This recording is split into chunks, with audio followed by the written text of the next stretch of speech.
Hi guys, welcome back to my YouTube channel. If you're new here, I post ballet and fitness related videos every single Tuesday, Thursday, now Sunday. And if you're also new, you may as well hit subscribe. Today's video is actually going to be 3 key exercises that I do every single day before I do a ballet class to wake up my turnout muscles. Now I do have an entire playlist dedicated to ballerina workouts and technique tips. This video itself is just 3 key exercises I do every single day to wake up my turnout muscles. They are not a workout. This is not a workout video. These are just 3 exercises that I use every single day before doing my ballet class to ensure that my turnout muscles are engaged. Like I've just said 3 times, boy, oh boy, did I have a lot of coffee this morning. Also, yes, we're going to address this. I just ripped my leotard. Doesn't matter, it is what it is. So let's begin on the floor by laying down. For those of you who also don't know what turnout muscles are, there are external rotators, our glutes are involved, we have to be able to stretch our inner thighs. So basically everything around the pelvis is kind of involved in turnout, as well as the psoas, the core, pretty much everything from the belly button down towards the mid-thigh, even the knee really, because you have to make sure that your quads are engaged. So everything from the knee towards the belly button is involved in turnout. Pretty much everything in your entire body is involved with anything to do in ballet, especially just standing. So let's begin on the floor, belly button to spine. And I like to point my toes for this exercise because it's a little bit more difficult than keeping my feet planted. So beginning with my toes pointed, I'm just gonna open my knees by externally rotating, squeezing my glutes, and thinking of spinning the tops of my hips, really rotate underneath the back of my legs as well, rather than just splaying out, letting my pelvis tilt into more of a stretch. I'm engaging my belly button, engaging my deep external rotators, and then bringing it back to neutral. So I'm gonna do those butterfly opens a couple of times, ensuring that my belly button is connected to my spine, and I'm trying to keep my back as flat to the floor as possible. There is a natural curvature in the spine, and each person's going to be a little bit different, especially if you have something like scoliosis. Obviously refer to a professional physiotherapist or doctor when it comes to that kind of thing. I am no expert in that, but I am an expert in knowing my own body, and this is what works for me. So I just began by opening and closing.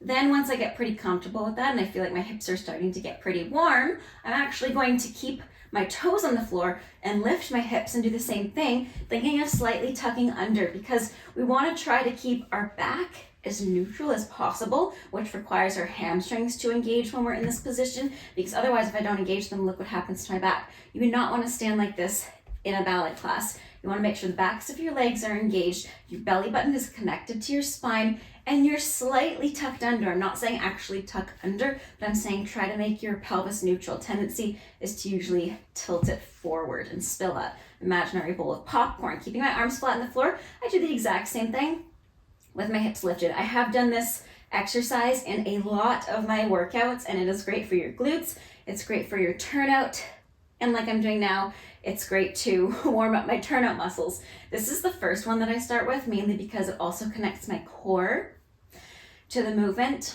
And I like to start by engaging my core because everything in dance is connected to the core. Balance, jumps, turns, extensions, literally everything is connected to your core.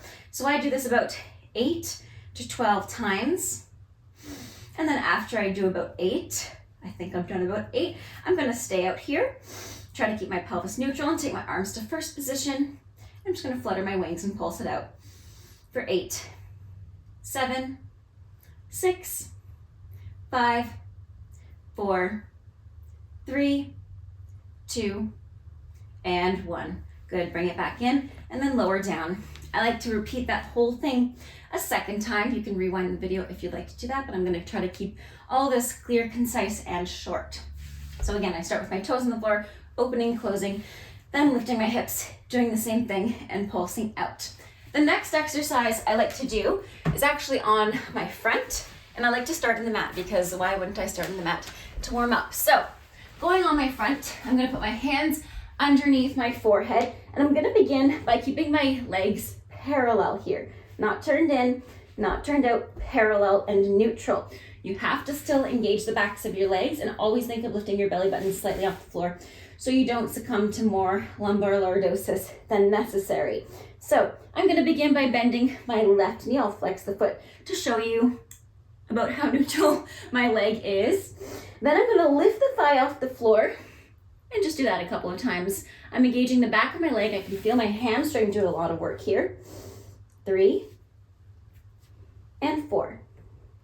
Let's do 8. 5, 6, 7, and last one, 8. I'm going to externally rotate it and try to touch my toe to the back of my knee in a passe without touching my thigh or my knee on the floor. Even if it just gently brushes the floor, that's okay. The action is here of trying to rotate. Then I'm going to bring it back to neutral, keep the thigh lifted, and do that a couple more times. Let's do 6 in total. 2, and lifted.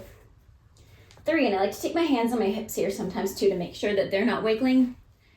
4, you can also put your hands underneath your hip bones if this is too difficult. Sometimes that extra help is good. 5, and let's do 6. Good, and then lower down. Same thing to the second side.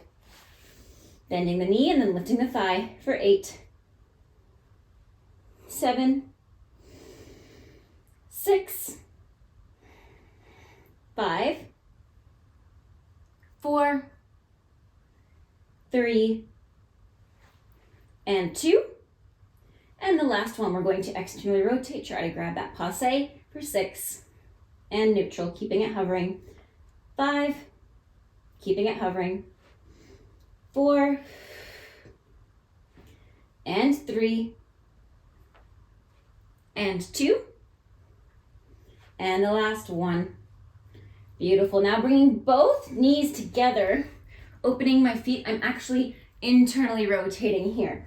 From here, when I go to neutral, I'm going to think of lifting my thighs and opening the knees to the side, heels touching.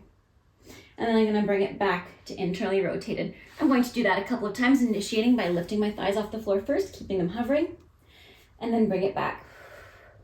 Let's do 2 more. 2, and turning it in.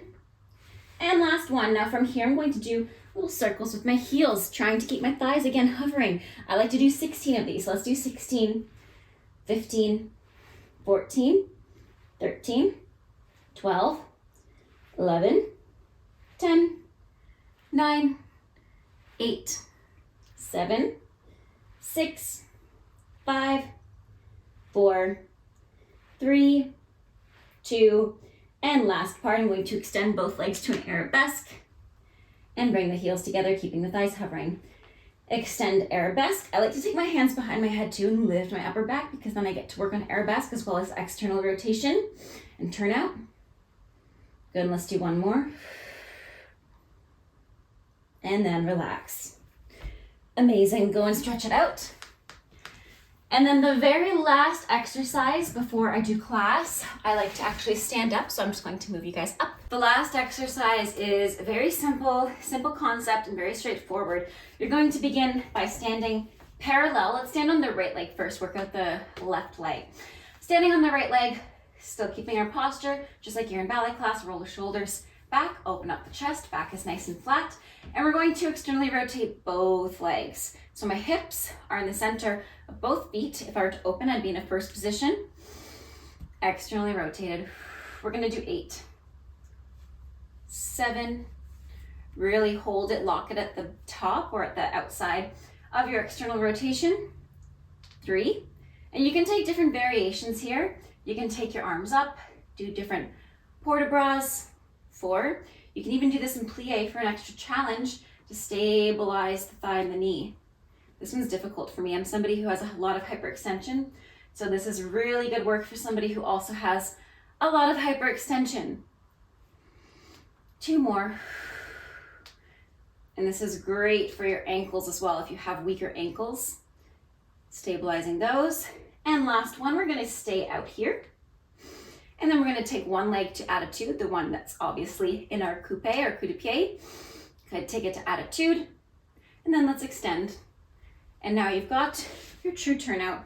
I know it's not a lot, but let's do the same thing second side. So again, starting with just normal. Hips are parallel, or both hips or both legs are in line with your hip. And then as you externally rotate equally, Your hip bones are in the center of both legs. And bring it back. And we do 2. And bring it back. Try to push into the floor, lengthen. Opposition in your hips. So pushing the floor away with your legs and lifting up out of your hips as you're standing. 4. That creates more space within the hip joint. 4 more. 4. Whoop. This side's more difficult for me. Can you tell? 3. Sometimes you can even do this closed, or eyes closed rather. 2. This is something we used to do in ballet school all the time. Proprioception work. And let's do 1 more. And then find your attitude from the back of the leg lifting and extend to finish. And that is that. I hope you guys enjoyed today's video. Let me know in the comments down below what you want to see next. Have a great rest of your day.